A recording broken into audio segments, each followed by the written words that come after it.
Everyone, welcome to అమ్మా healthy kitchen and tips. ఈరోజు విరిగిపోయిన పాలతో పన్నీర్ ఏ విధంగా చేసుకోవాలనేది మీతో షేర్ చేసుకోబోతున్నాను. మనం మామూలుగా పాలు తెచ్చినప్పుడు ఒక్కోసారి విరిగిపోతూ ఉంటాయి కదండి. సో అలాంటప్పుడు మనం పడేస్తూ ఉంటాం. అలా కాకుండా ఈ విధంగా ఒక్కసారి కర్రీ చేసి చూడండి, చాలా బాగుంటుంది.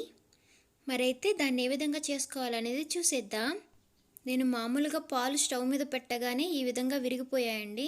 సో ఇలా విరిగిపోయిన ఈ పాలల్లో ఒక 2 టేబుల్ స్పూన్ వెనిగరు లేదంటే ఒక హాఫ్ లెమన్ కూడా స్క్వీజ్ చేసుకోవచ్చు.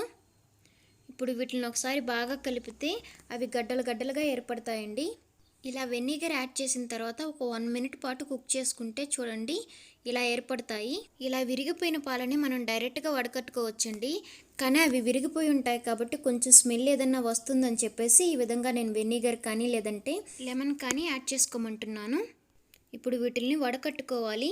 అందుకోసం ఈ విధంగా ఒక క్లాత్ తీసుకొని దీనిపైన ఈ వాటర్ని వంపుకోవాలి.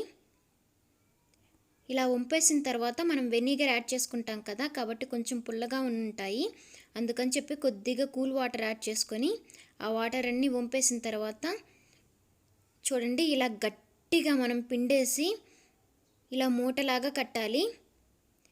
ఇలా కడితేనే మనకు పన్నీర్ లాగా తయారవుతుందండి. ఇలా పక్కన పెట్టేసి ఒక 1 అవర్ పాటు అలా వదిలేసేయండి. 1 అవర్ తర్వాత చూద్దాం. చూడండి ఇది సేమ్ మనకి బయట కొనుక్కొచ్చిన పన్నీర్ ఏ విధంగా ఉంటుందో సేమ్ అలానే ఉంటుందండి. వీటిని కట్ చేసి కూడా చూపిస్తాను చూడండి. ఎంత ప్లఫీగా మనకి అచ్చం పన్నీర్ ఉన్నట్టే ఉంటుంది. ఈ పాలు కొద్దిగానే కాబట్టి ఇలా కొద్దిగానే వచ్చింది. మీకు పాలు ఎప్పుడన్నా ఈ విధంగా విరిగిపోయినప్పుడు ఇలా ఒకసారి ట్రై చేసి చూడండి. ఇంకా ఎప్పుడు కూడా మీరు పాలని పడబోయరు. ఇలా తయారు చేసుకున్న ఈ పన్నీర్తో మీకు ఒక కర్రీ కూడా చేసి చూపిస్తాను.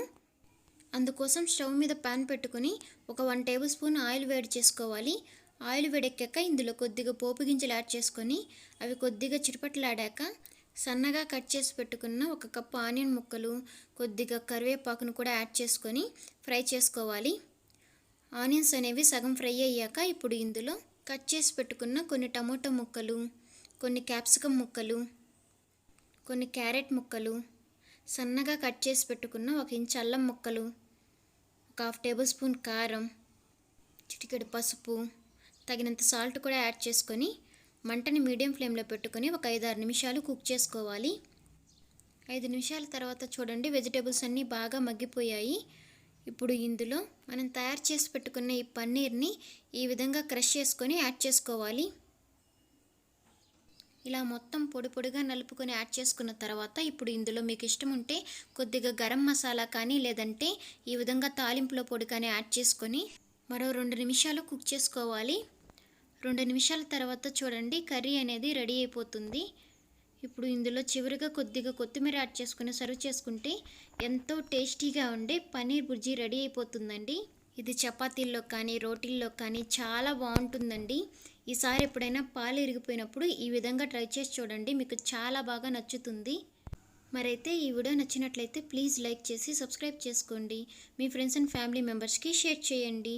Thank you so much for watching.